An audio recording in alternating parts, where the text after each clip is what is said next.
प्रसंगाचं गांभीर्य राखून आणि 2 न्यायमूर्तींच्या विनंतीला मान देऊन जरांगे पाटील यांनी उपोषण थोडंसं स्थगित केलेलं आहे. साखळी उपोषण चालूच राहणार आहे.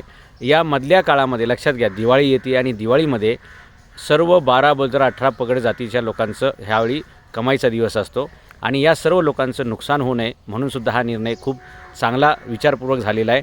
मराठा आरक्षण आज ना उद्या मिळणारच आहे, ते घेतल्याशिवाय काही राहत नाहीत. परंतु या दिवाळीमध्ये जे काही जाममुळे किंवा उद्रेकामुळे किंवा ब्लॉकिंगमुळे हे सगळं जे व्यापाऱ्यांचं नुकसान झालं असतं, हे व्यापारी म्हणजे कोण आहेत? हेच आमचे 12 बलुतेदार 18 पगड जातीचे लोक आहेत.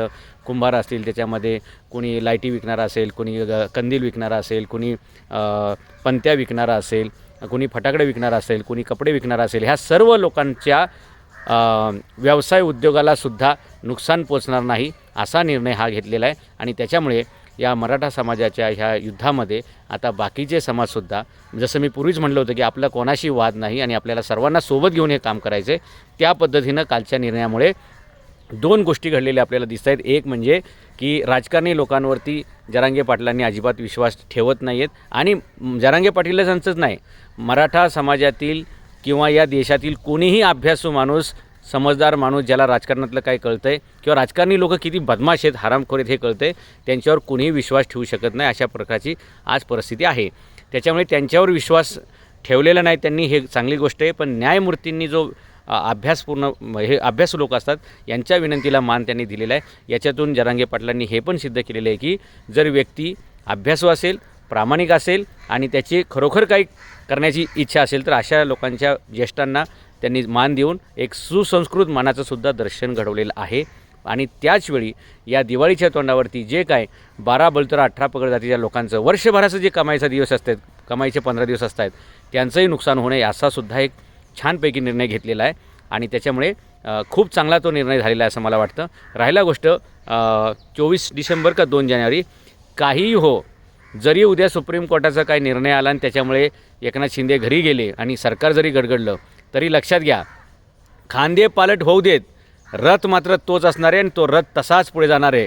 ड्रायव्हर कितीही बदली होऊ देत, गाडी तीच असणार आहे आणि गाडी त्याच दिशेने जाणार आहे.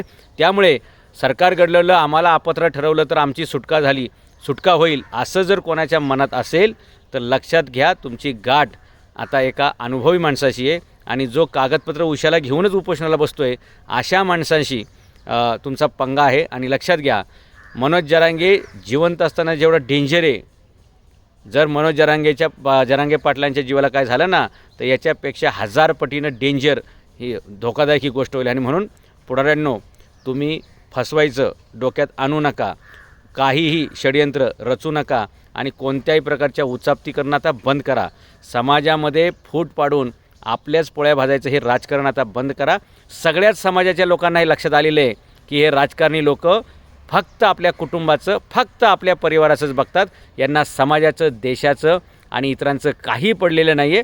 त्यामुळे हे सगळ्याच पक्षाचे लोक उघड पडलेले आहेत आणि मराठा आरक्षणाने हे दाखवून दिलेलं आहे की आता असा एकही पक्ष शिल्लक नाही की ज्यांनी असं म्हणावं की आम्ही सत्तेत आल्यावर तुमचा प्रश्न सोडवतो. पठ्ठ्यांनो, आता तुमची गाठ औरंगजेबाची जिरवलेल्या मराठ्यांशी आहे, आता तुमची गाठ अब्दालीशी ज्यांनी जिरवली त्यांच्याबरोबर आहे आणि शेवटपर्यंत इंग्रजांशी जे लढले त्या मराठ्यांशी आहे, हे विसरायचं नाही.